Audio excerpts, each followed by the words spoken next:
This shit is going to take an excessively long amount of time to explain. I don't know how long. Less long, just like complicated to explain. To get more things out of the way, to support me in this shit ass endeavor, you can do that over on Ko-fi. Call Now is about these 4 women working in a call center, answering odd calls, and they work in the children's department. Will I expand on that? Yeah. They're answering calls about these like ghost thingies. They believe they're ghosts. We'll get more into that. And all of their calls center around anything that have to do with children. So the caller could be a child. The caller could be calling about a child. I wrote these at like 12 o'clock at night, I think, while I was sick. So we start with Joshua. She started like a year or two ago, like actually working at the company. She's quite lazy about work, but she does a good job. She escaped a cult. Jesus Christ. Here's where that content warning comes in. Her boss has been, harassing her for quite some time.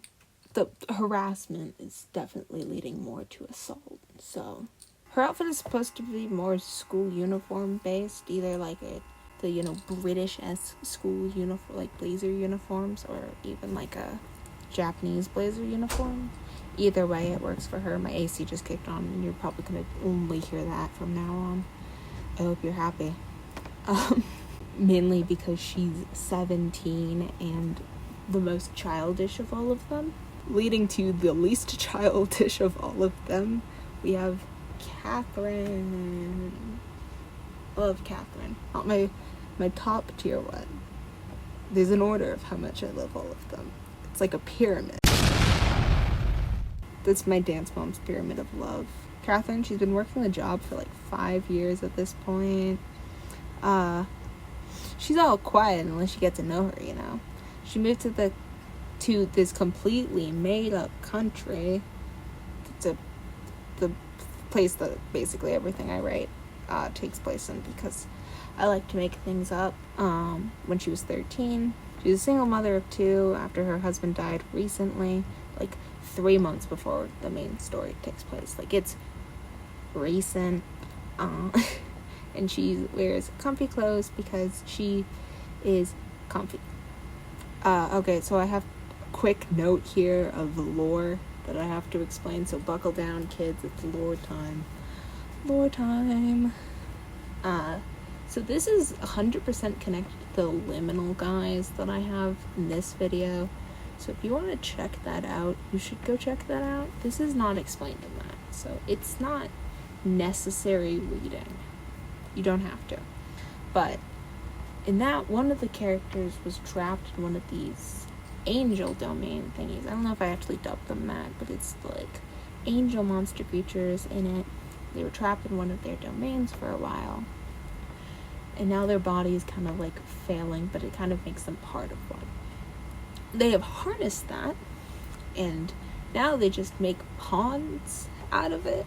2 of our characters are related to that, so that's why I had to mention that there. Like our next character, Sophie.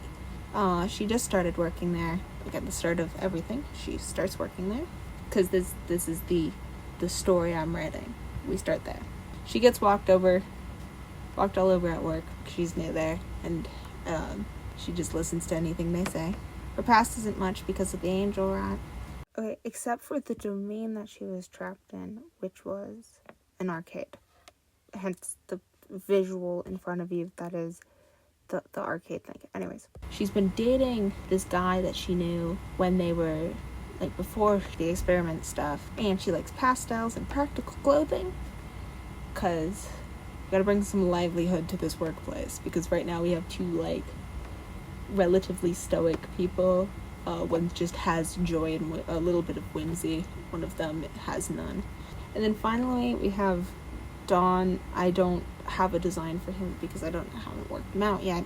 He's been working there since the liminal ages. He doesn't really work in their section. He's actually a part of the division that goes and hunts down the angels. Yeah, because the thing that they're actually hunting down are angels and not ghosts, whatever. his job is actually to go hunt them down. His family is dead. At the start of things, Jo is living with him. That's the first girl we mentioned. And yeah, no design, because I'm tired. So, some of their relationships. Jo is, kind of helping out Catherine with this whole dead husband thing. But both of them are like pretty stuff it down and ignore it type of people. So that's kind of why they help each other out, because they both kind of are very similar in that regard. They're both helping Sophie learn the ropes. And then finally, after 4 mini episodes, the plan is that they're all like a couple minutes long, really random snippets of their day where you just see them kind of interacting. If you have seen the Magnus Protocol, you might be like, hey, this is like the Magnus Protocol, or like the Magnus Archive. I think it's more protocol than it is like archive. Sue me. I've also been trying to listen to more of the Magnus Protocol. Whatever. My favorite parts of both of them has always just been the little character beats. So get rid of the statements, just little character beats. Okay, so there's still technically the statements with the calls. I ignore any noise. So like a couple in, they all walk into work one day, and Jo is just standing there with a dead man. Like Sophie is like, who the fuck is this guy? Everybody's like, that's the boss. It's like the guy who's in charge of our department. He's kind of like I guess he's like the department head. He's not really the boss. I don't know. Can you tell I've never worked in corporate job? And yeah, Jo killed him. For the obvious reasons that I've mentioned earlier. But they, after the death of their boss, the murder of their boss, good riddance. Anyways, they're given a new boss. My best girl. My favorite girl. Agnes. God, Agnes. Love this girl to death. She's the new boss. They don't give her the same respect as the last boss because she's a wet she's a wet noodle. And, I'm sorry, I can smell noodles upstairs. I'm hungry. She doesn't remember things because she also has the angel rat thingy. Her domain was her childhood bedroom.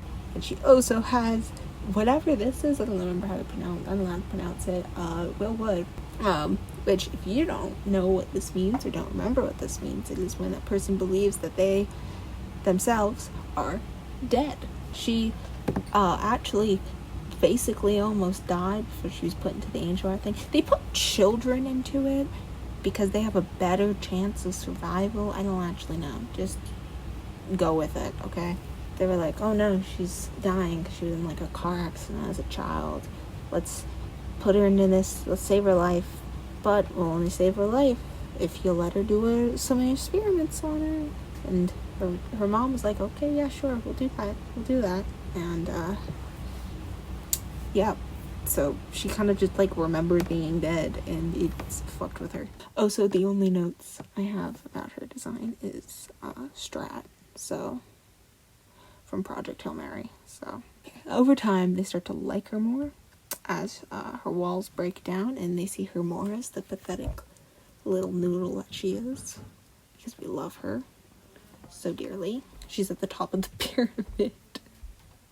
I don't watch Dance Moms because the idea of people yelling at children for fun is gross to me. Anyways, so the final note is that I have to talk about the setup of the show. And all I have to say is, like I said, small segments of their days where you just watch them just kind of like be the kind of like, there's less of like a story it follows and more I'm like, okay, this is one plot point that changes the dynamic. This is another plot point that changes the dynamic. In the second one, I'm not gonna reveal. First one I've already revealed, which is the murder of the boss. The second one, I will probably continue to draw so much more of these guys and develop so much more of these guys. I've done so much with Agnes and Jo. I want to do a lot more with Catherine and Sophie.